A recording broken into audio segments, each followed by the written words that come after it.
Hello, everyone. My name is Wendy Myers. Welcome to the Myers Detox Podcast. You can go check out my site at myersdetox.com. And like there and on this podcast, we discuss everything related to heavy metal and chemical detox and inform you about alternative healthcare. And today we're going to be talking about root canals versus implants. And if all root canals are created equal, are all root canals bad?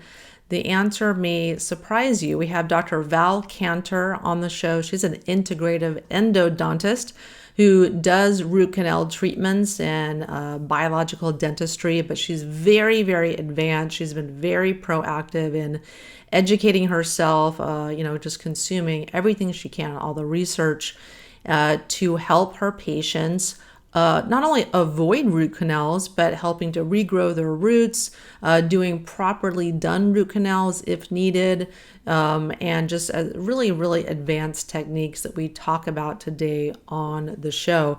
So we're going to be discussing new ways to regenerate your teeth, nerves, and clean infection in the root that can prevent the need for root canal treatments in the first place. You don't get that at your conventional dentist office. We'll talk about the pitfalls of conventional root canal treatments, including infection, systemic inflammation, and the high failure rates, which studies show can lead to major health issues, especially the increase in the number of root canal treatments that you have, the increased chance of developing major chronic health issues. And we'll discuss that and why not all root canals are to be avoided. Kind of the conventional wisdom, even among biological dentists, is that you shouldn't ever do root canals and just pull the tooth and get an implant. And that's really kind of black and white. We discussed why that isn't the case and the alternatives.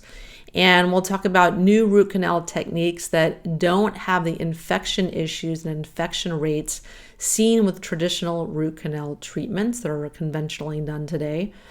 And also why you don't want to do a root canal treatment with a regular dentist. So you need to see an endodontist that specializes in this procedure, and we discuss why.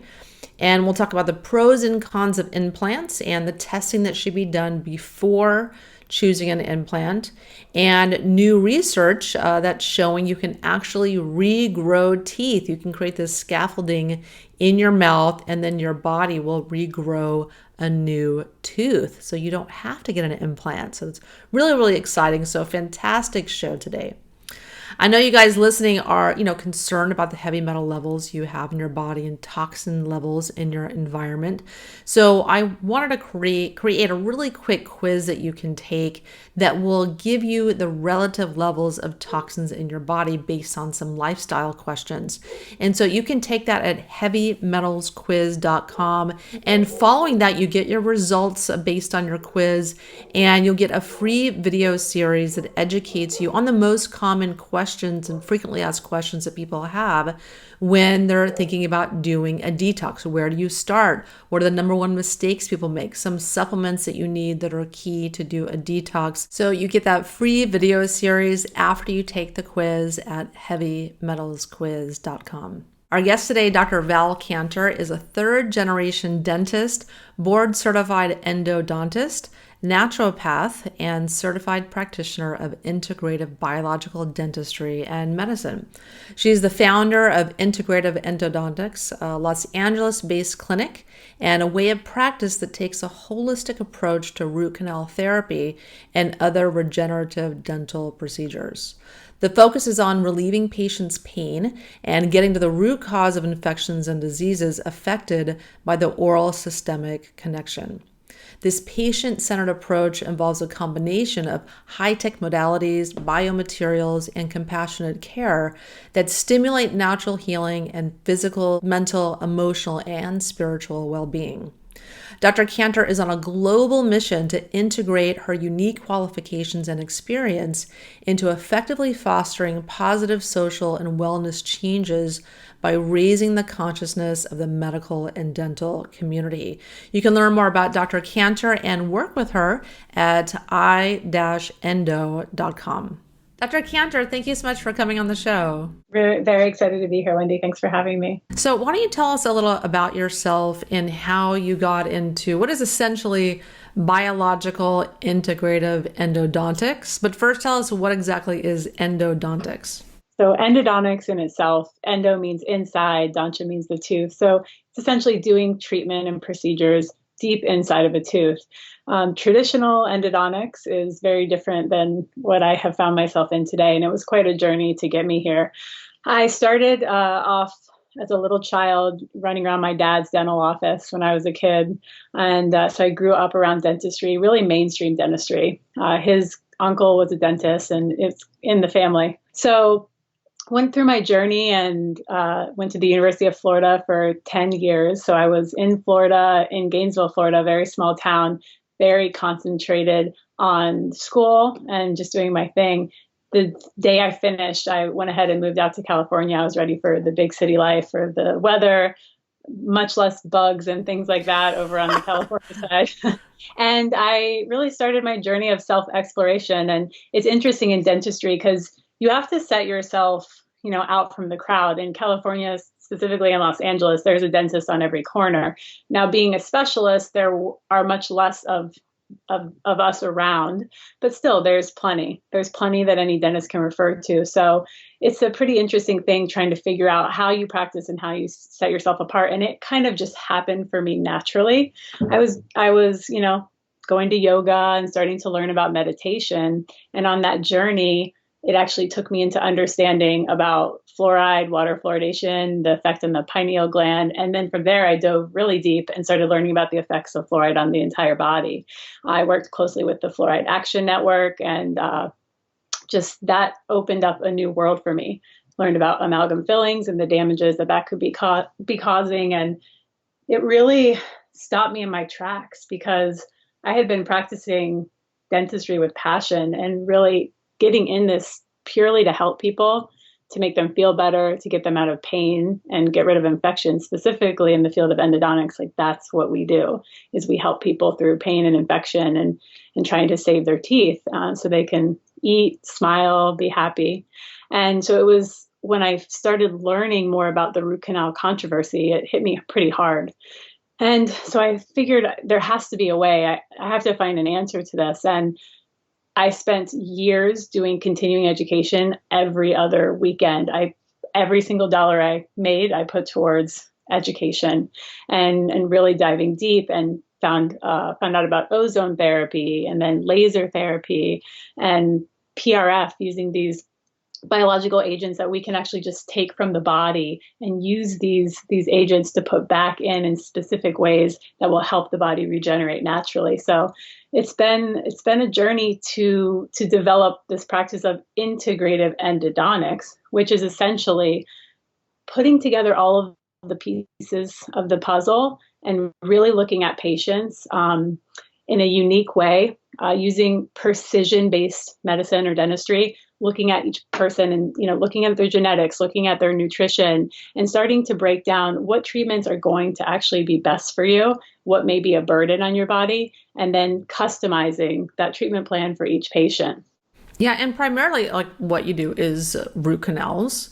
And are there any other procedures that you do in your practice? Absolutely. My main passion is regenerative dentistry, regenerative endodontics. So regenerative endodontics is basically keeping alive any part of the pulp, which is that nerve complex deep inside of our tooth that's taken out in a root canal procedure. Regenerative endodontics is about keeping that alive, regenerating it completely, trying to grow it back from scratch. So I do have a lot of patients that come and see me that were told by multiple people, hey, you need a root canal treatment, and we're actually able to prevent it, save the tooth, and keep the vitality in that tooth, which is so important. Our teeth have a very highly sensitive feedback system to the brain. It's actually the fastest response in the human body.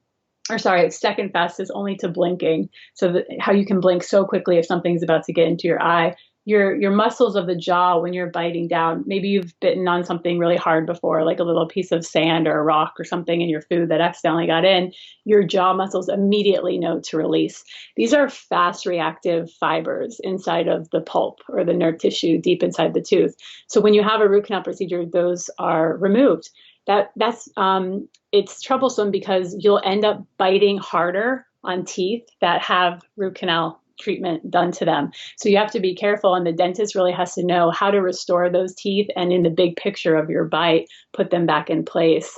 So there are still nerves around the outside of the tooth called the periodontal ligament. So even if you've had a root canal procedure, those periodontal ligament nerves provide neurofeedback to your brain, which is awesome. So you can still feel how you're chewing, and you can get this complex system, this orchestra that's going on of signals to the brain. So you can move your food around, put it into a bolus, swallow it, and you can still get the nutrition that you needed by breaking those teeth down, breaking the food down.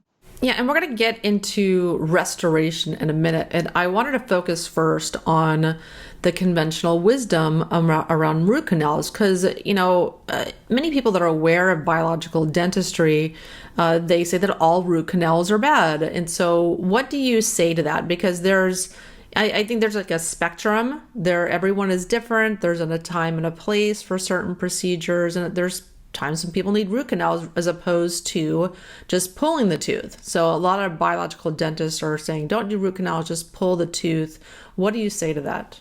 Yeah, a big percentage of biological dentists who are basing their wisdom and their knowledge off of studies, incredible studies that Dr. Weston Price did 100 years ago, where he took infected root canal treated teeth and he put them under the skin of rabbits. And he saw that the diseases that the person had, that tooth came from, immediately started to develop in the rabbit. So this was very profound in that time. And biological dentistry is using these studies in order to say, hey, all of these root canals have to go. But even Weston Price said himself, there's certain individuals that are susceptible to these systemic illnesses being caused by extra inflammation in the body, say caused by a root canal infection that's festering in the mouth. But some people are absolutely fine if they have a proper treatment done, the infection is cleared, they can heal beautifully from that. And so there's a growing group, especially of younger professionals in the biological dental community, that are more accepting. And I think one of the most important things for all of them to understand, and specifically for patients to understand, is that there is advanced technology out there now that has completely changed the scene when it comes to endodontics. The way that root canal procedures have been done for the last 100 years is just not adequate. Even the AAE, the American Association of Endodontists, who are the overseeing organization for all endodontists, they say, hey, we're not able to completely clean these teeth out all the way. We're not able to get out all of the debris and all of the toxins. And that can be an issue, of course, but that was 10 years ago. We're starting to see that, hey, maybe we can actually clean these teeth out and sterilize them in the way that we need to. And so what happens? So when someone just goes get a regular old root canal from their dentist, and it's just packed with the standard materials, what happens in that tooth that then can affect someone's health negatively? Yeah. This is a big question, and this is so important. And this is really one of my calls to action for your listeners is that, hey, if you're told you need a root canal procedure, you need to find a specialist. There's over 20 million root canal procedures, probably more, done every year in the US. And most of those, 75%, are performed by general dentists. Now, general dentists, when they're trained in school, do a handful of root canals. Less than 10 for sure. Some schools even less than 5. So any additional training they get is from just their own, continuing education or representatives from different companies that come in and tell them how to do the procedures. But most of them are not using magnification, high power, like a microscope, which is really, really important. A lot of dentists they're called loupes, and they have little magnifiers on the glasses, but some of them are only looking at 2-3 times of magnification, where in the microscope you can get up to 20 times magnification. So you can find things inside these teeth that need to be cleaned that are otherwise missed. And I see it all the time in my practice. The second major thing is finding someone who's using activated irrigation using either laser technology, or there's another technology using sound energy called gentle wave. So we'll talk a little bit more about those today. But first, traditional root canals, the way that they're cleaned is the dentist makes a small opening inside of the tooth and tries to locate the main channels of where the nerve lies. And then they use manual irrigation, meaning they have a syringe filled with cleaning solutions. It's usually sodium hypochlorite, which is more commonly known as bleach. And they take that solution and they just start manually flushing inside the tooth with a little small needle on the end of the syringe. Now, that's getting some debris out, but it's surely not getting all of the debris, and it's not cleaning deep into the tubules and small crevices that exist in these teeth. So that's the way that it's being done, unfortunately, most of the time. Most people that have root canal treated teeth in their mouth, that's how it was performed. It's astonishing how many of these actually work and actually heal. And we see it all the time. We see healing. We see patients as endodontists come in with giant lesions or infections in their jawbone, and a year later, we see resolution of those. So that's why there's this huge split. You have biological dentists over here saying, hey, these things are toxic. But then you have endodontists saying, hey, my patients are getting better and they're saving their teeth. And there's got to be a middle row. So what I'm actively doing and out teaching is trying to educate endodontists about nutrition and other things that we need to incorporate this integrative model of dentistry. And I'm trying to help open up the biological dentists and teach them about new technology that's available and how skilled some of these specialists are. So it's a twisty path, but we're getting there. And, I've committed my career to help raise awareness and to teach as many dental professionals as possible and to open up the eyes of the public so they know they need to see a specialist. Yes. Yeah. And so that's why I wanted to have you on, because this information is so key. And it's not, the stuff you were talking about, I haven't heard anywhere really, and all the information that I consume about this stuff. And so after someone irrigates the tooth, there is substances that are packed in there to kind of in an attempt to seal the tooth. What is going on there, and what can go wrong in that process? So what kind of bacteria can grow, and can there be systemic infections from this root canal? Like, what's going on there? So absolutely. If once these teeth are cleaned, especially using the traditional way, we know there's bacteria and there's debris and things left behind. And from that point, the general area of the canal may look semi-clean, or it may look clean to the naked eye, or even under a microscope with 20 times magnification, I can't see dental tubules in these small areas. So, we do our best to clean the teeth, and then they're filled with probably 99% of dentists out there and specialists are using gutta percha, which isn't, mostly a natural substance. It's actually from a tree. It's what's inside golf balls. But there are some heavy metals and things that they put in there in order to make them visible in a radiograph or in an x-ray that you have taken at the office after the procedure, because we need to know how it's sealed. Generally, is the whole root canal filled from top to bottom, at least. Okay. And so that's traditionally what's been done. Now we know there's gaps around this sort of plasticky material, and sealers are used. And there's been a variety of ones used over the years. Zinc oxide, eugenol cements were very popular back in the day. Then they moved to resin cements. What we're finding is that all of these cements over time shrink. So what happens when something shrinks and retracts? We leave gaps, and those gaps are prime for any bacteria that were left in the teeth or toxins to travel through. And yes, of course, they can make their way out into the bloodstream. And then we find that these bacteria start to congregate in areas that are already susceptible. For example, if you have plaque building up in some of your arteries around your heart, these bacteria find them and they go and they create a home there. There was a study that looked at these heart attacks in 100 patients. They took the plaques out and they started looking what's in these plaques. There was tons of bacteria in them, and most of them were from oral bugs. A lot of them, the majority, were from failing root canal bugs. So the bugs that you see that are very persistent and they stick around even after a root canal procedure is done. Yeah, I mean, I've even like I had some results done. I went to Dr. Panapur, and then Hmm. I worked with you also to try to tag team what to do with some of my teeth. And in one of my root canals, there was just all different types of bacteria, and it was kind of shocking to see those results. But what kind of bacteria can be growing in the root canals? Well, the ones that are most pathogenic for us are these anaerobic bacteria. They get into these areas where there's not a lot of oxygen, and then they start to transform. Black pigmented bacteria, Bacteroides, Porphyromonas. I see them all the time. I literally see black material coming out of these teeth, and it's toxic.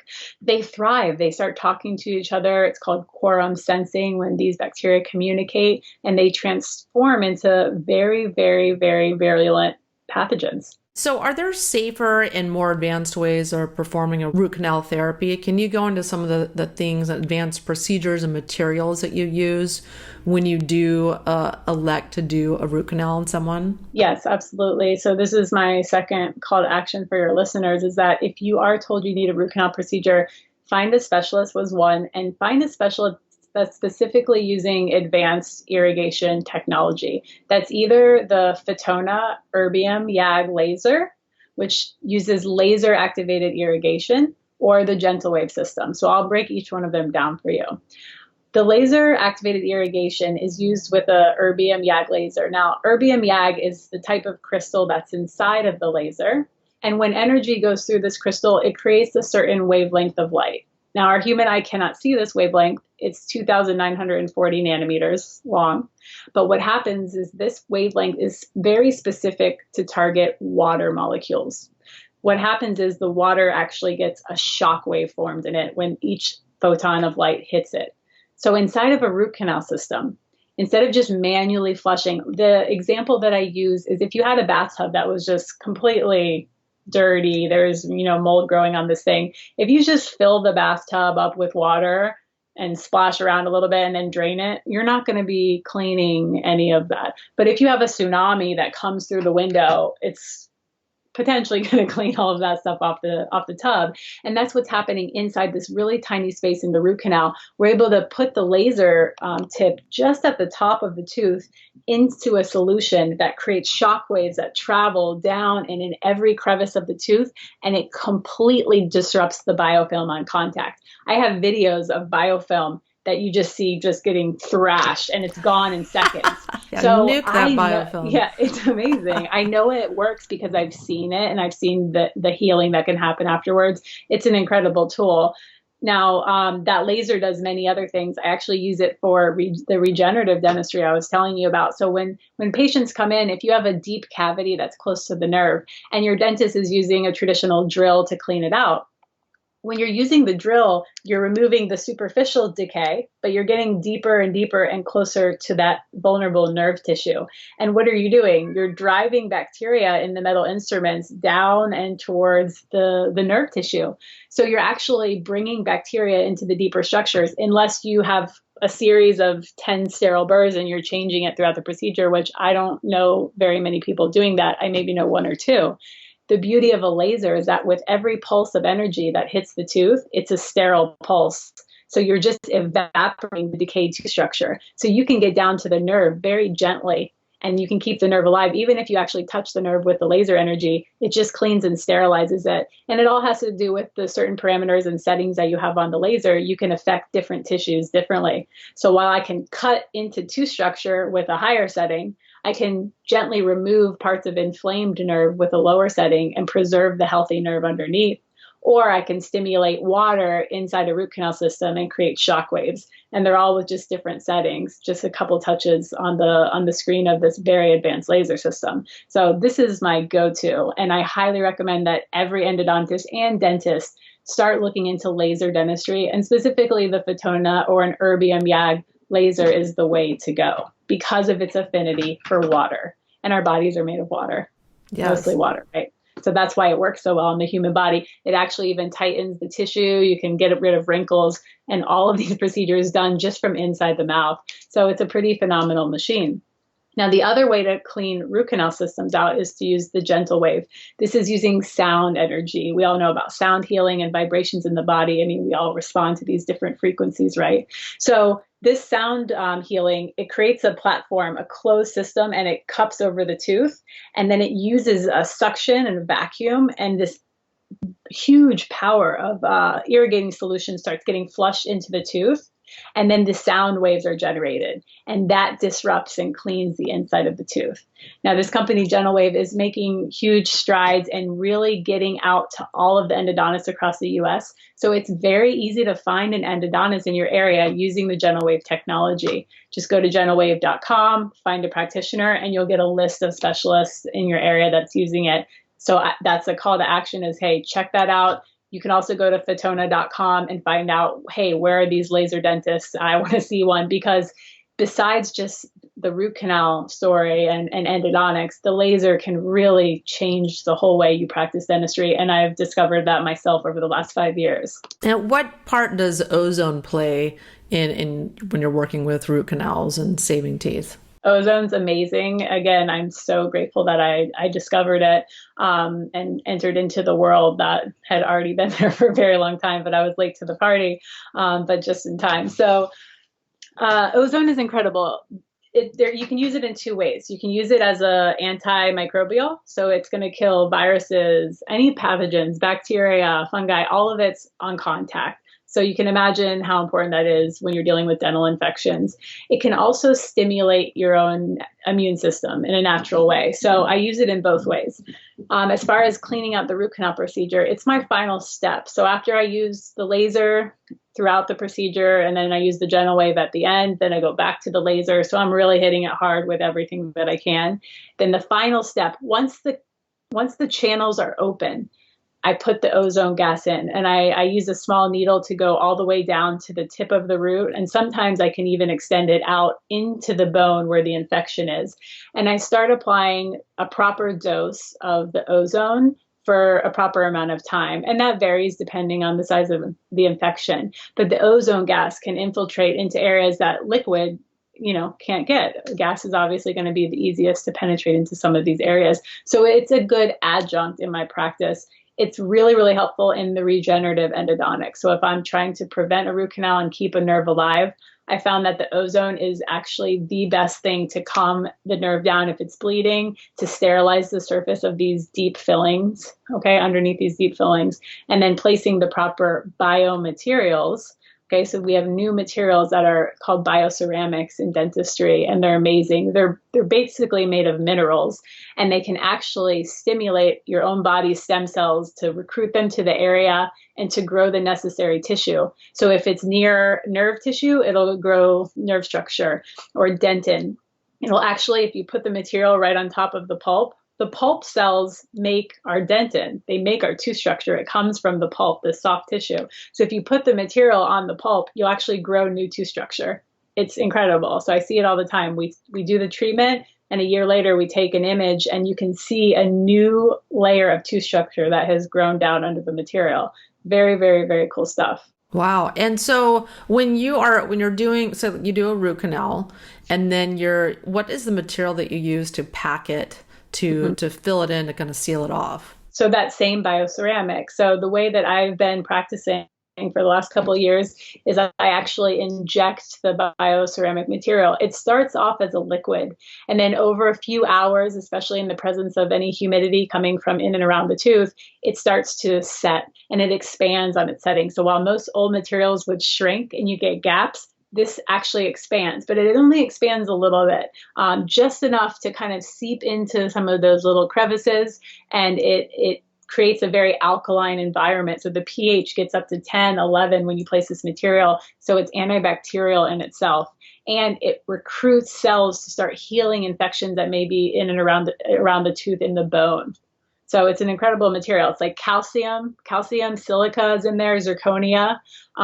So all of these elements work together to create a beautiful thing that the body has really been accepting well in dentistry. Yeah, when you explained this to me, because I was, came into your office and you were trying to decide if one of my teeth were salvageable or not, or if I needed to have it pulled, and ultimately the root had already died long ago, and then there was a big crack in the tooth, and I had to have it pulled. So I was hoping I could save it. But like when someone does get a root canal, at the root canal that you perform, how long can that last? Because we know some root canals fail, or some root canals will start to grow infection. What is the life of the type of root canal that you perform? A root canal can last for your entire lifetime if it's done properly and if you're healthy enough and you don't have a ton of systemic inflammation in your body. And the third important key is that you have to keep that tooth very clean. A root canal tooth is not like any other tooth in your mouth. It doesn't have all of the natural defense mechanisms anymore. So it's extra vulnerable. So you have to make sure you're flossing and brushing that tooth and that your gums around the tooth are very, very healthy. If your gums are bleeding around a root canal tooth, you're asking for a disaster because bacteria will get around the outside of the tooth and then they can start to diffuse in because there's no protection mechanism inside the tooth anymore. So that's really, really important. The materials itself will last. They hold up. They do really well. They don't dissolve in oral tissues. So potentially it could last the rest of your life. The reason that these root canals are failing is because there's bacteria and toxins left behind. There's sometimes completely missed roots. Dentists aren't finding all of the channels in there, which is a major issue. And a lot of times teeth can crack like yours. If you have a cracked tooth, I definitely recommend you take it out because bacteria will always be able to find their way in that crack and it will continue to recontaminate the tooth. So that I'm glad you went with that decision. What's really, really important, and my third call of action to your listeners is if you have had a root canal treatment in the past, or even just had a lot of extensive dentistry or crowns or restorations, go get a 3D scan, a 3D cone beam CT scan. It's actually the number one thing to do if you've ever had a root canal procedure in your mouth. The reason is we can detect 4 times the amount of infections in the mouth than you can with just a normal x-ray. You will not believe when you look at a normal x-ray, everything looks absolutely fine. And then you look at the 3D scan and there's a huge infection the size of a centimeter in the jaw that you could not even detect with a normal x-ray image. And the studies say, 400% chance of diagnosing properly if you're using 3D imaging. So you don't want to take the scans all the time. You want to get one and then you can always follow up. If you have a few procedures, you can follow up years later and check and make sure they're working. And that's part of our recall program is we bring you back. We take a scan when it's the right amount of time after. We make sure the tooth's healing, and we support the body using ozone in the other mechanism of ozone, which is the immunomodulatory mechanism, where we can inject ozone around the teeth to stimulate your immune system, keeping blood flow to the area, increasing ATP and collagen synthesis in the area. And that's also performed with our laser treatment, our low-level laser treatment, which is a little different than the other parts that I was telling you about, where you're working on the tooth. Low-level laser treatment, think your infrared, your near-infrared saunas. We have a laser that it's the idea of that, but the wavelength is so powerful. It penetrates through the whole jaw. So we can stimulate all of the cells in and around the tooth to make sure it's healthy. So this is all part of our recall program with our patients. Yeah, that's fantastic because like you said, it's so important to get this cone beam scan, and they don't have these at regular conventional dentist office, and they're not terribly expensive. I found a place where it was $200 near me in Orange County to get one. They're not terribly expensive, and I'm sure there might be some insurance that pays for it. But this is so key if you're looking to get proper dental care, and because if you wait, like say if you have a tooth that has an infection in it, or you have a cavity, and then you just wait and wait and wait, don't do anything about it, it can eventually turn into a root canal, and it's much more expensive and much more problematic to address. So you want to catch this stuff as early as possible. Absolutely. And one other thing that comes to mind when you say that is I have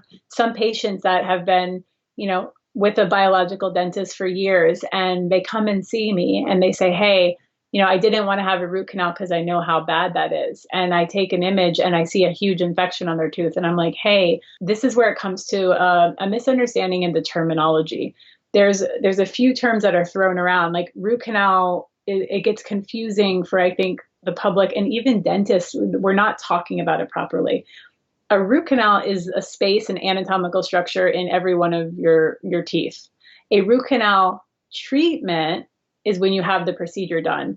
And a root canal treated tooth is a tooth that has had that procedure done. So when people are saying, oh, root canals are correlated with all of these systemic illnesses, heart disease, cancer, et cetera, what they really mean and what the research actually shows is that a root canal infection, which is the fourth term, it's not a tooth that's had a root canal. It's a tooth that has an infection around the root. That can be in a necrotic or dead tooth, or that can be in a root canal treated tooth. Those are the two ways you're going to see those infections. It's called apical, meaning apical around the root, periodontitis, inflammation in the periodontium or the area around the tooth.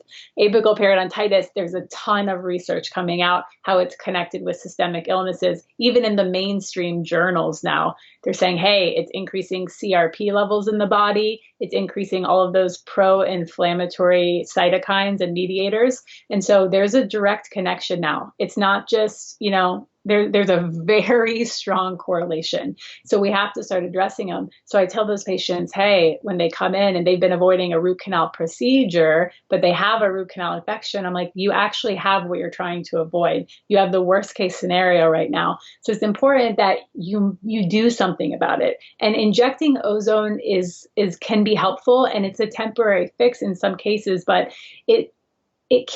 ozone travels through the blood. So if you have a dead nerve, there's no blood flow in there anymore. So while it can kind of help the immune system deal with the infection that's around the outside of the tooth and the bone, it cannot get up inside the tooth. The ozone cannot travel up inside the tooth if the tooth is dead. Therefore, you have to actually go inside and clean it, or you have to take the tooth out. Now, there's consequences to taking your teeth out. One, you're cutting off the neural network that tells your brain what's going on, and those beautiful feedback mechanisms we were talking about earlier. When you're chewing on your teeth, you're losing that if you take your tooth out. And it's a domino effect. It's starting, the less teeth you have, now you're more likely to get some of these neurodegenerative diseases because you're not using these nerve pathways that were given to us. And then, of course, you're cutting off that meridian channel. And that's something else that we work with. And I know you know a lot about energy flow in the body. And, I have a My Health device as well. And I learned about you years ago, actually, just kind of searching and reading about that online. And so I was thrilled to meet you and to have you over. And I just talked to Cyril a couple of days ago, and he said hello. And so we use that in our practice too. And of course, we can address certain regions and certain meridian lines by treating these areas, because even if a procedure was done beautifully and the area heals, we know there's still scarring there. And so I teach my patients how to recreate energy flow in that area. There are certain yin yoga poses where you can do acupressure on certain areas on the meridian line. So there's a lot of cool things that you can do even at home by, getting a My Health device or doing some of these things to keep energy flowing into these areas. Yeah, and what's really, really interesting, because I had a root canal on this very front tooth, and I had talked to you guys about maybe redoing it at some point. But it's interesting because on that meridian lies your lower back area and your bladder and some other things that I always have problems with and that are always coming up on my Nest Health scan. I'm like, what a little coincidence that is. And so when they're looking to get a root canal, what are your thoughts on the pros and cons of getting a root canal treatment versus getting an implant? Because that's the other option that people are electing to do, but the implants aren't without their problems either and failure rate too. Of course. And so it's always going to be a case by case basis when there's certain situations. Sometimes I open these teeth up and they're so infected, the whole tooth looks dark, black or gray. And there's certain cases where it's like, hey, this thing's got to come out. So then we're left with minimal options. Hey, we put nothing there. In some cases, you can do a bridge or a restoration that is actually superficial and doesn't have to enter into the bone. But an implant is a great option if you're not able to save your natural tooth and you have enough healthy bone around the area. There's a couple types. There's titanium and there's ceramic zirconia implants. Now, one of the most important things is to test your body and to actually see what you're compatible with. This is one of the things that we have accessible in the office too. There's tests like Biocomp is one company, and Clifford tests, where you can actually just do a quick blood draw and you send it to these companies and they will give you a 50 to 100-page book on which dental materials you're compatible with. A lot of these are looking at like type 4 hypersensitivity reactions. But still, if you can see, hey, this material is going to work and this isn't, it's very, very helpful in your treatment planning. You can also do metal testing to see if you're sensitive to titanium implants. There's a company out of Europe called Melisa, and you can send them your blood and they can tell you, hey, titanium is a no-go. A lot of people are sensitive to titanium more than you would think. And so I think it's causing irritation. And I've read studies about some of the titanium particles actually disassociating from the implant and getting incorporated into the bloodstream of the person. And so it hasn't been around that as long for us to really know. We do see a lot of failures. I see infections around them all the time. So it's not really, the end all answer, but it is a great option. But again, you have to keep it clean. You have to keep your gums clean, go in for your cleanings as often as you can. So I was reading something that showed that the increased number of root canals you have, so the more root canals that one has, the increased incidence of disease. Can you talk a little about that?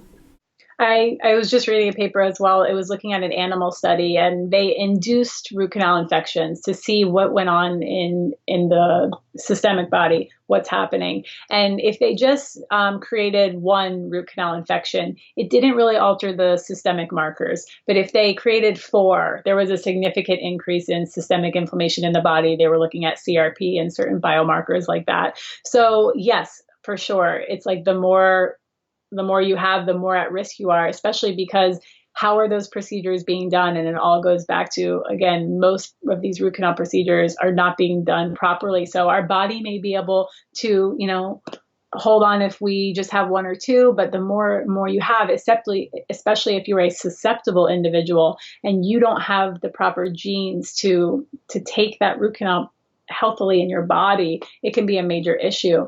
In fact, there was a study that looked at failing root canals, and 70% of the failing root canals, these people all had a specific genetic polymorphism in their ability to make IL-1 beta, which is a major inflammatory marker in the body. It's connected with the leaky gut and everything. So these people, these 70%, produce way more IL-1 beta. And so therefore, their root canal treated teeth were failing and they were getting these recurrent infections, whereas someone else who maybe didn't have that gene maybe would have been, okay, and that procedure actually worked okay for them. So it really goes back to precision care and finding out how susceptible are you to disease? What's going on in your body? Are you nutrient deficient? Doing micronutrient testing. I supplement all my patients, making sure they have the vitamin D that they need. What's interesting is that there was a study on implants looking at implant failure, and vitamin D deficiency was twice the risk factor for failure of implants over smoking, which is pretty surprising because everyone in dentistry is like, oh, you can't smoke, but no one's testing vitamin D levels before they do this large implant surgeries. And so it's becoming more and more known now, and slowly we're working on incorporating this into more dental offices across the US and the world. Yeah, I think if you have had a number of root canals and they were done conventionally, you need to be hyper aware that these are potentially creating infections that are taxing your immune system resources, which are limited, and that those resources could be going to fighting actual infections in your body. You're much more susceptible to other infections in your immune system being overwhelmed if you have these constant infections just generating in your gum tissue and your root canal treated teeth.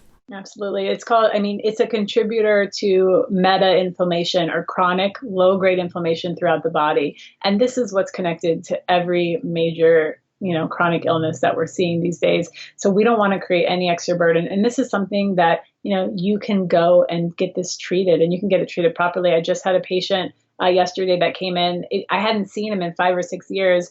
And we took a CT scan, and, I saw all of these root canal treated teeth that were done, I don't know, 20 years ago, he said, and he had infections on every single one. Now, I didn't have a 3D scanner 6 years ago when I saw him. I was just doing, my traditional treatment that I knew was great with my microscope. And now he was just blown away. He was like, everyone needs to know about this. He was like, you need to be writing articles. He's like, the union. He was like, we need to get these in all of their little magazines that they get and everything. And I was like, okay, let's do this. We have to inform the public of the need for the 3D imaging, the need to see a specialist, and specifically the need to get the advanced irrigation techniques and the treatment. And that, I would probably guess, is less than 20, probably about 20% or less of the practitioners out there. So you do have to do your homework and find one that resonates with you. Yeah. And so let's talk about tooth regeneration, because this is really exciting to me because, it's not like an either or choice. It's not like either a root canal or a tooth implant. There's other choices. So how do you go about regenerating the teeth and to avoid an actual root canal? So it's like you mentioned earlier, it's really important as soon as you know something's going on, come in right away, because the sooner that we deal with these problems, the better.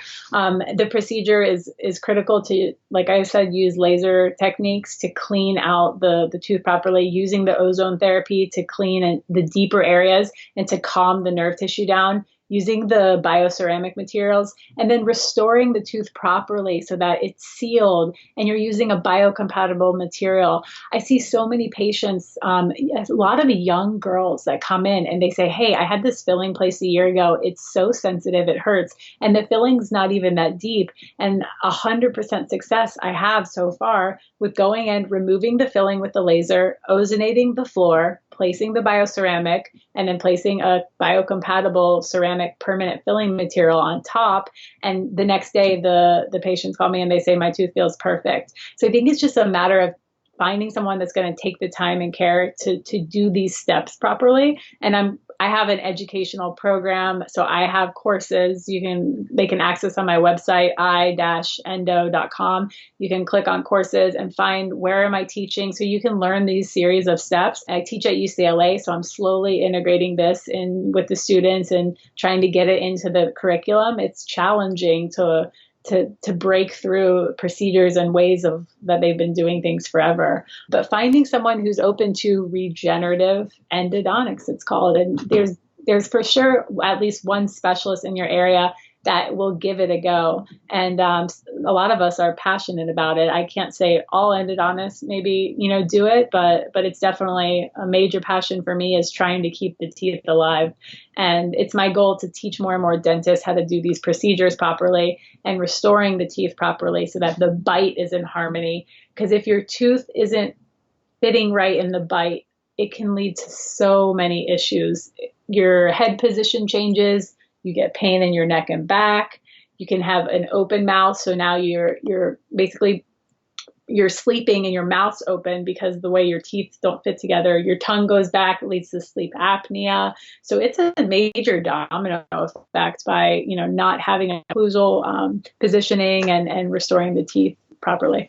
There's other regenerative procedures, Wendy, though, that are super exciting that maybe you're referencing. And for the last 15 years or even more in endodontics, we've been able to take certain teeth that are actually dead and bring them back to life. Wow. Now, it's really, really cool. It's not every tooth. And if you've already had a root canal in a tooth, it's not really a candidate for it. And the younger you are, the better. So when you're a kid, your chances are even higher. And it's definitely worth a try, because the worst case scenario, if it doesn't work, you can just do the full root canal procedure. But how this procedure works is you go inside and you actually do the first half of the root canal procedure, which is the cleaning half. So you go into this dead nerve and you clean everything out. But instead of placing that bioceramic material all the way into the root, you actually get the body to create blood flow to come up into the tooth. And sometimes we use PRF, which is platelet-rich fibrin. So we actually draw your blood, a vial of it, and we spin it in a centrifuge in the office. And then we can actually get a little tiny membrane that we can put down in the tooth. And this membrane is incredible. It has tons of growth factors and stem cells in it. So it can actually promote your body to create angiogenesis, which is new blood vessels, new blood flow. So you get that blood flow to come in from the bottom of the tooth, and it carries with it certain stem cells that can reside and live down at the base. Once those come up, you still place that same material. This bioceramic material is magical. I use it in every single aspect of what I do, just in different ways, and use it in different consistencies. But we place that right on top of the blood clot, and sometimes the tooth will literally come back to life, and you'll see it start to grow and form a complete root structure. So it's called revascularization, and it's really a phenomenal procedure. Integrative endodontics, bringing dead teeth back to life. Yeah, I love it. And what part does PRP play in what you're doing? Because I love this. It's kind of like the PRF you were talking about, but that was used. Very similar. That was used in my tooth as well when I actually had a tooth extracted, and then PRP was placed in there to help it to heal faster and regenerate, etc. Exactly. It's an incredible tool in dentistry now. So PRP is very similar to PRF. The only difference with traditional PRP is you add in an anticoagulant. A lot of people in medicine that are using it, they want it to stay a liquid so that they can inject it in a knee or in a joint. But you probably use PRP that's extremely similar to PRF, maybe just a slightly different spinning cycle on the centrifuge. So essentially the same idea. And you create a membrane. So when you had your tooth extracted, generally you have a huge void there in that space where the tooth is out. Our teeth are bigger than you think once you pull it out and you start to feel around and like, oh, that's missing now. So in that void, in a traditional extraction site, it will just fill with blood. Now that blood has a bunch of red blood cells. It also has other immune cells. And then slowly your body has to kind of get rid of any cells that die and start to grow, new blood vessels in and collagen. What the PRP and PRF does is it jump starts that healing process about 10 days to 2 weeks. So that centrifuge is actually doing this process that your body would do naturally, but it's speeding up the whole thing. So when you put these little membranes in, you're already 2 weeks ahead of the healing process. And what that means is faster bone regeneration that's going to grow into the site. So we use it during surgeries that I do around the roots. I also did a study with it with Dr. Rick Miron, where we actually used the PRF and we placed it onto stem cells that are inside of the tooth, and it started to grow new tooth structure. So there's a lot of really cool stuff that's happening. And so we're using that material. Usually when I'm using the laser and I'm cleaning out the decay in these deeper areas, I try my best to not touch the nerve tissue. If I can prevent accessing the nerve tissue and keeping it completely natural, it's the best. But sometimes the decay goes right in. So in those cases, I use the laser to layer by layer remove inflamed tissue. And once I get down to an area where the nerve tissue looks healthy, which you would be surprised, it almost looks a little bit like cooked spaghetti. Okay. Once I see that nice layer, I put the PRF in a liquid form over that area, and sometimes in a solid form as well. And then we put the bioceramic on top of that, and you get new tooth structure to grow. So there's all these different levels of regenerative endodontics. There's just growing little rims of tooth structure to growing an entire root back. And so it's happening. It's part of our practice today. But what the future holds, we hope, is that we can actually grow a new tooth if we need to. So if a tooth gets infected, we can take it out, we can put a scaffold in, and a whole new tooth can emerge out of the body using natural substances. So there's new research coming out on that every month, and we're just trying to get it perfect so that we can start using it in humans. That's amazing. So you can pull a tooth out and place a structure there where a new tooth can grow. Yeah, there was a new study that just came out. I'll send it over to you. That's talking about using a scaffold to just grow a new tooth. I love it. I love it. Yeah. And so if you've caught anyone's attention that wants to come work with you personally, where can everyone find you? Again, you can check out my website. It's just endo.com, or you can just Google Dr. Val Kanter and it should come right up. And we're more than happy to talk to and work with any doctor. I love the functional medicine community. Any dentist that wants to know more, there's tons of opportunities for that. And patients, Star at my front desk is awesome, and she can answer any questions that you guys have, and we'll get you in the right direction. Even if you can't come out to LA personally, we'll help you find someone in your area that can help. Fantastic. Yeah, and I love that you're using Nest Health and the My Health also using Yeah, me too. incorporating bioenergetics into your practice. That's awesome. Because I have it on me all day. I've never heard of a dentist that's using the My Health. That's great. Yeah. So everyone, thank you so much for tuning in to the Myers Detox podcast. And Dr. Kanter, thank you so much for coming on the show. That was so interesting, so good. I've had many, many, many dentists on the show, did not even come close to this key information. So thanks so much for coming on the show. I'm glad to be of any help. Thank you so much, Wendy, and thanks for all that you're doing as well. Yeah. So everyone, thanks for tuning in. And, I'm doing this show, I do this podcast because I want to give you the information, that empowerment to make the choices to meet your health goals. And dental care is so, so important. If it's done wrong, it can have detrimental effects on your health. So you've got to find a good dentist in your area or travel to one where you can get the treatment that you need that can salvage your health. So, and turn it around also. So thanks for tuning in, and I will talk to you guys next week.